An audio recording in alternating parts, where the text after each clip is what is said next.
Hello, പാൽ കൊണ്ട് സിമ്പിളായിട്ടൊരു desert ഉണ്ടാക്കിയെടുത്താലോ? അതിന് വേണ്ടിയിട്ട് ഒരു പാൻ അടുപ്പത്ത് വെച്ചിട്ടുണ്ട്. അതിൻ്റെ അകത്തേക്ക് 1/2 ലിറ്റർ പാൽ ചേർത്ത് കൊടുക്കുന്നുണ്ട്. ഇനി ഈ പാലൊന്ന് നന്നായി തിളപ്പിച്ചെടുക്കണം.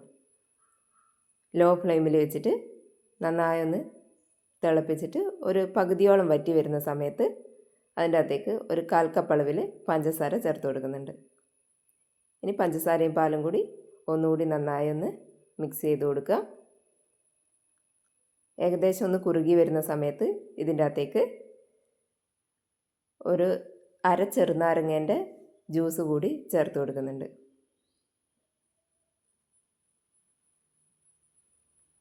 നാരങ്ങ നീര് ഒഴിച്ചു കൊടുത്തതിന് ശേഷം ഈ പാലൊന്ന് നന്നായി പിരിഞ്ഞു വരും.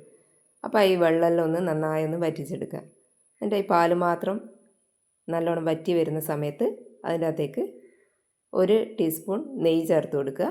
എന്നിട്ടെല്ലാം കൂടി നന്നായി ഒന്ന് മിക്സ് ചെയ്തതിന് ശേഷം ഒരു ഫ്ലേവറിന് വേണ്ടിയിട്ട് കുറച്ച് ഏലക്ക പൊടിച്ചതും കൂടി ചേർത്ത് കൊടുത്തിട്ട് നന്നായി ഒന്ന് മിക്സ് ചെയ്യുക.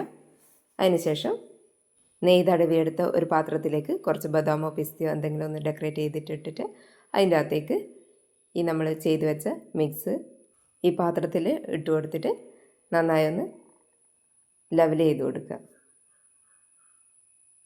ചൂടോടുകൂടി തന്നെ ഒന്ന് ലെവൽ ചെയ്തതിന് ശേഷം അതിൻ്റെ അകത്തേക്ക് കുറച്ച് നെയ്യ് കൂടി ഒഴിച്ചിട്ട് ഒന്ന് സ്പ്രെഡ് ചെയ്ത് കൊടുത്തു കഴിഞ്ഞാൽ ഇതൊന്ന് തണുക്കാനായിട്ട് മാറ്റി വെക്കുക.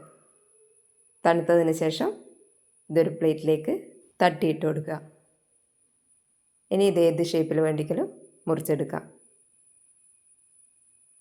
സിമ്പിളായിട്ട് ചെയ്തെടുക്കാൻ പറ്റിയ നല്ലൊരു അടിപൊളിയായിട്ടാണ്. എല്ലാവരും ഒന്ന് ട്രൈ ചെയ്ത് നോക്കണേ. മധുരം ഇഷ്ടപ്പെടുന്നവർക്ക് തീർച്ചയായിട്ടും ഇഷ്ടപ്പെടും. വീഡിയോ ഇഷ്ടപ്പെട്ടിട്ടുണ്ടെങ്കിൽ ഒന്ന് ലൈക്ക് ചെയ്തിട്ട് സബ്സ്ക്രൈബ് ചെയ്യണേ. Thank you.